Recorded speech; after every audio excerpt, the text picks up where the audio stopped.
We all know there's one massive truth in wrestling, and that is there's just too much to cover on a weekly basis. So here are the three big things from wrestling this week.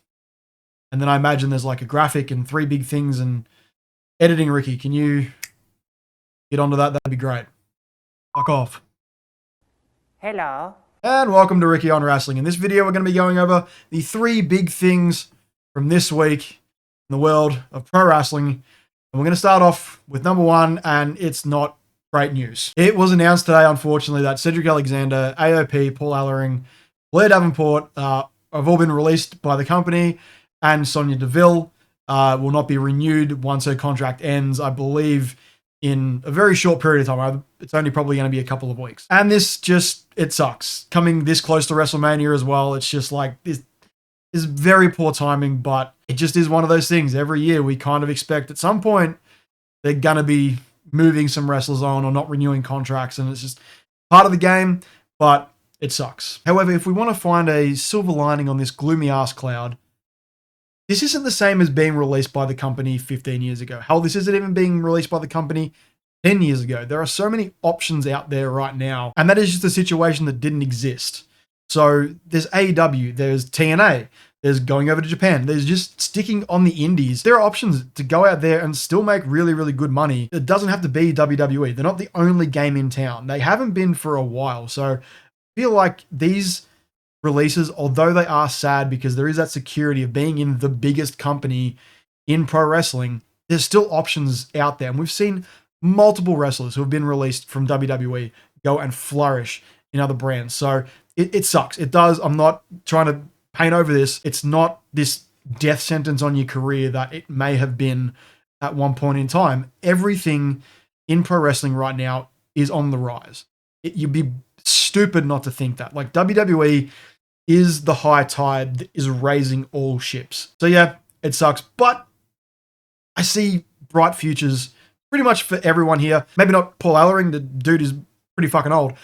But if he's going to stay with the guys in AOP and be their manager wherever they go next, then at least he's getting a paycheck. Alrighty, big thing number two, Jey Uso, promo man. A lot of discourse I saw around the traps after his promo on Raw. People were saying that it felt stilted, it felt weird. He's not a natural promo. I think those people are missing the point of that promo. That first half, when he comes out, he gets the yeets out the way, he gets an encore of the yeets, which was really, really cool. And then he kicks into this promo where he's just genuinely emotional. Like, this wasn't Jey Uso. This was the guy playing Jey Uso trying to break through. Like, that is everything he said about being grateful for the fans and the hard work he'd put in to get to this point where he's gone from a tag team wrestler with his twin brother. And that is a hard thing to break out of, because that's, a lot of people get pigeonholed into being a tag team wrestler for their entire careers, but the ones that break out and the ones that do well go on to be some of the best singles wrestlers we have seen. And I think Jey has that potential. And just to know that not only the company believed in him to do this, but the people, fans, they want this as much as he does, as much as the company does, become this single star that can put the company on his back, that can put Raw on his back. That was just that emotion spilling out. And I think that is something that at least I connect with when it comes to promos, like that reality and the fiction of pro wrestling sort of blurring together. It's what makes wrestling really, really cool and such a unique art form. And I loved it. I loved it. And then thing is, everyone's saying that.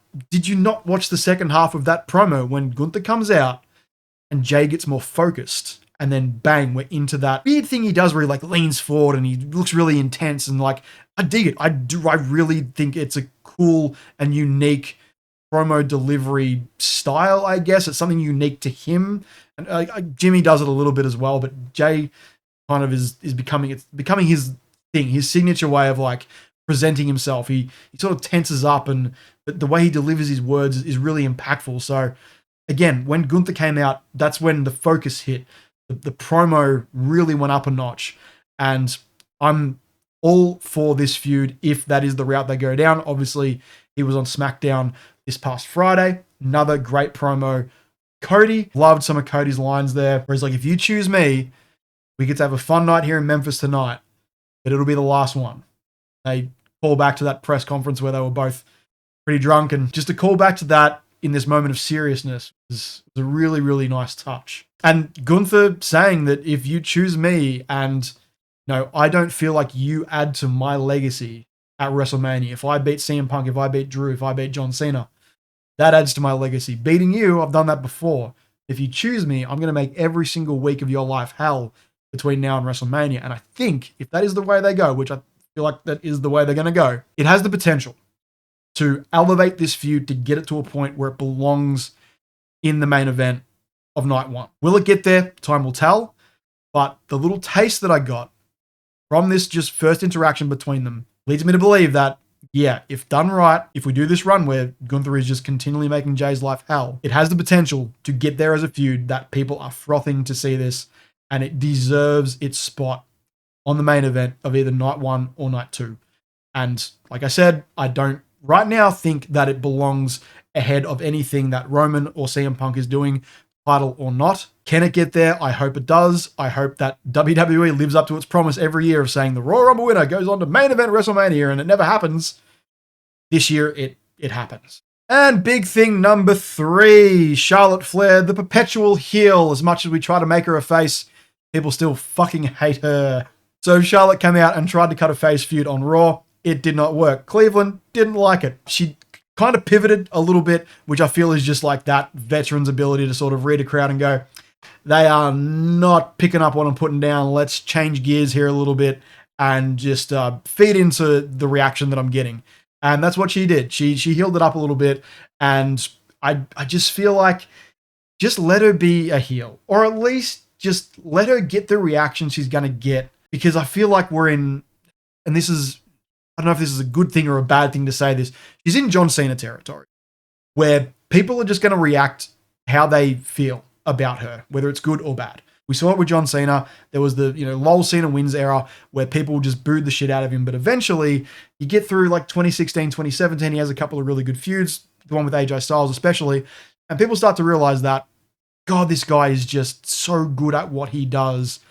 We can boo, but at the end of the day, this is the GOAT. And we saw after sort of 2016, 2017 into 18, 19 and the pandemic, that switch happened where the boos were for boo's sake, just to, sing the John Cena sucks in his entrance or just booing because the rest of the crowd was. But eventually those boos just became universal praise and cheers to the point now where every time he shows up, the roof is blown off the place.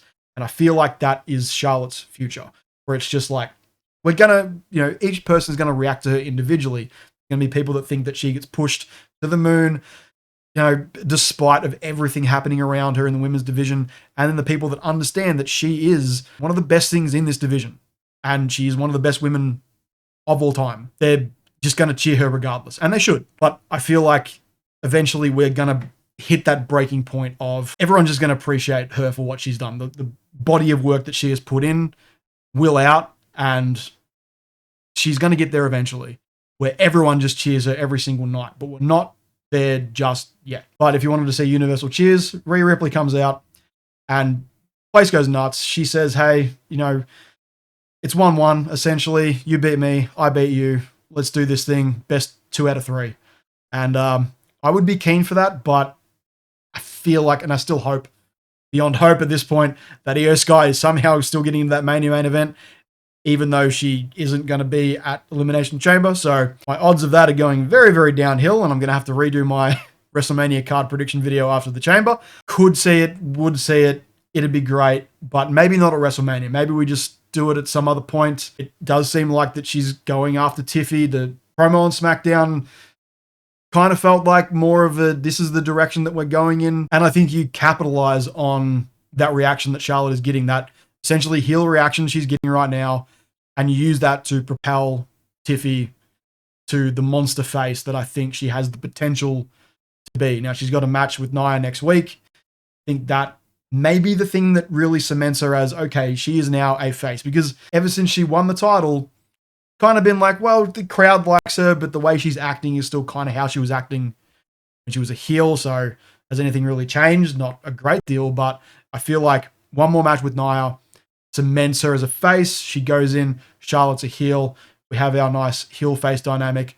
Let's promo battle between now and WrestleMania. So those are my 3 big things from this week in wrestling. What were your 3 big things? Put them down in the comments below while you're down there. Hit that like button, hit the subscribe button, hit the bell so you know when I release new videos. And yeah, bye.